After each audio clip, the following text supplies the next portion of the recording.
जी नमस्कार, eleven classes में आपका बहुत बहुत स्वागत है।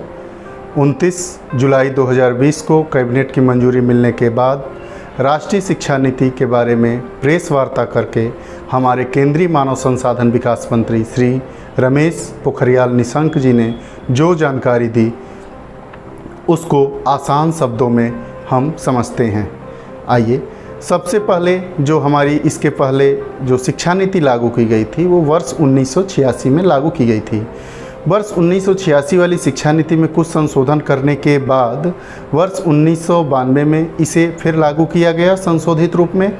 पुनः 34 वर्ष बाद देश में एक नई शिक्षा नीति लागू की जा रही है, जिससे उम्मीद है कि देश प्राथमिक शिक्षा से लेकर उच्च शिक्षा तक नए कीर्तिमान स्थापित करेगा। जैसा कि श्री कस्तूरी रंगन जी की अध्यक्षता में विशेषज्ञों की एक समिति द्वारा तैयार प्रारूप किया गया था, जिसे प्रधानमंत्री नरेंद्र मोदी की अध्यक्षता में कैबिनेट ने मंजूरी दी। स्कूली शिक्षा से लेकर उच्च शिक्षा तक कई बड़े बदलाव किए गए हैं, जिनका हम आसान भाषा में हूबहू अपने शब्दों में आपको बताने जा रहा हूँ। कक्षा 5वीं तक की पढ़ाई का माध्यम मातृभाषा, स्थानीय भाषा या क्षेत्रीय भाषा में रखने की बात की गई है। इसे अगर आवश्यकता महसूस हुई तो इसे मिडिल क्लास अर्थात 8वीं कक्षा तक बढ़ाया जा सकता है। विदेशी भाषाओं की जो पढ़ाई होगी वो सेकेंडरी लेवल से होगी। किसी पर कोई भी भाषा का दबाव थोपा नहीं जाएगा। वर्ष 2030 तक शिक्षा में 100% GER के साथ माध्यमिक स्तर तक सभी के लिए शिक्षा का लक्ष्य रखा गया है। बुनियादी ढांचे के विकास व नवीन शिक्षा केंद्रों की स्थापना की जाएगी, जिसका उद्देश्य होगा स्कूल से दूर रह रहे 2 करोड़ बच्चों को पुनः मुख्य धारा में लाकर उन्हें समाज से जोड़ना है। जो स्कूल का पाठ्यक्रम होगा 10+2 के ढांचे के स्थान पर, जैसा कि पहले से चला आ रहा है, के स्थान पर 5-3-3-4 का नया पाठ्यक्रम संरचना लागू किया जाएगा, जो क्रमशः 3 से 8 वर्ष तक के लिए, 8 वर्ष से 11 वर्ष तक के लिए, 11 वर्ष से 14 वर्ष तक तथा 14 वर्ष से 18 वर्ष तक के बच्चों के आयु वर्ग के लिए है। शुरुआती स्टेज की पढ़ाई के लिए 3 वर्ष यानी प्री प्राइमरी और पहली एवं दूसरी कक्षा को रखा गया है। अगले स्टेज में तीसरी, चौथी व 5वीं कक्षा को रखा गया है।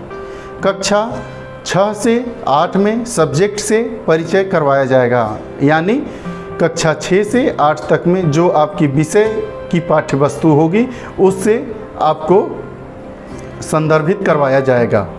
छात्र कक्षा 3 में, 5 में व कक्षा 8 में परीक्षा देंगे। कक्षा 10वीं और 12वीं की जो परीक्षाएं होंगी वो बोर्ड परीक्षाएं होंगी, पूर्व की भांति वो होती रहेंगी। परख यानी समग्र विकास के लिए कार्य प्रदर्शन आकलन, समीक्षा और ज्ञान विश्लेषण एक मानक निर्धारक निकाय के रूप में स्थापित किया जाएगा। NCERT 8 वर्ष की आयु तक के बच्चों के लिए प्रारंभिक बचपन देखभाल और शिक्षा के लिए एक राष्ट्रीय पाठ्यक्रम और शैक्षणिक ढांचा विकसित करेगा। सामाजिक और आर्थिक रूप से वंचित समूहों की शिक्षा पर विशेष बल दिया जाएगा। नई शिक्षा नीति का लक्ष्य वर्ष 2030 तक 3 वर्ष से लेकर 28 वर्ष तक के आयु वर्ग के प्रत्येक बच्चों को गुणवत्तापूर्ण शिक्षा प्रदान करना है। म्यूजिक और आर्ट्स को बढ़ावा देते हुए इसे पाठ्यक्रम का हिस्सा बनाया जाएगा, अर्थात पाठ्यक्रम में लागू किया जाएगा। भारत में उच्च शिक्षा आयोग का गठन किया जाएगा, जो लॉ व मेडिकल शिक्षा के अलावा उच्च शिक्षा के लिए एक सिंगल रेगुलेटर का कार्य करेगा। उच्च शिक्षा में वर्ष 2035 तक 50% ग्रास एनरोलमेंट रेशियो पहुंचाने का लक्ष्य है। उच्च शिक्षा में 3.5 करोड़ नई सीटें जोड़ी जाएंगी। प्रथम बार मल्टीपल एंट्री और एग्जिट सिस्टम लागू होगा। रिसर्च करने वाले छात्रों के लिए 4 वर्षीय डिग्री प्रोग्राम होगा। जो लोग नौकरी में जाना चाहते हैं वह यह प्रोग्राम 3 वर्ष में पूरा कर सकते हैं। उच्च शिक्षा में शोध हेतु एक शीर्ष निकाय के रूप में नेशनल रिसर्च फाउंडेशन की स्थापना की जाएगी, जिसका उद्देश्य देश में उच्च शिक्षा के क्षेत्र में शोध संस्कृति को बढ़ावा देना एवं सक्षम बनाना होगा। ई पाठ्यक्रम क्षेत्रीय भाषाओं में विकसित किए जाएंगे।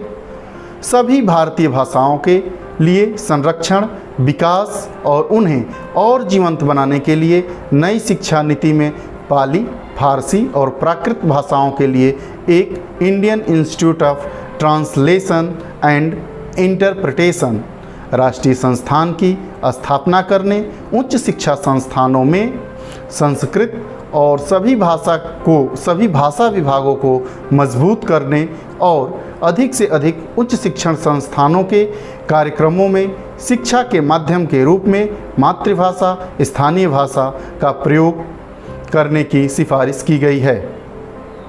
नया जो नाम बदला गया है, मानव संसाधन विकास मंत्रालय का नया नाम शिक्षा मंत्रालय कर दिया गया है। इन सब लक्ष्यों को प्राप्त करने के लिए और नई शिक्षा नीति 2020 के राष्ट्रीय उद्देश्यों को प्राप्त करने के लिए जीडीपी का 6% शिक्षा के लिए आवंटित किए जाने का लक्ष्य है, जो पूर्व में 4.43% के आसपास था। धन्यवाद।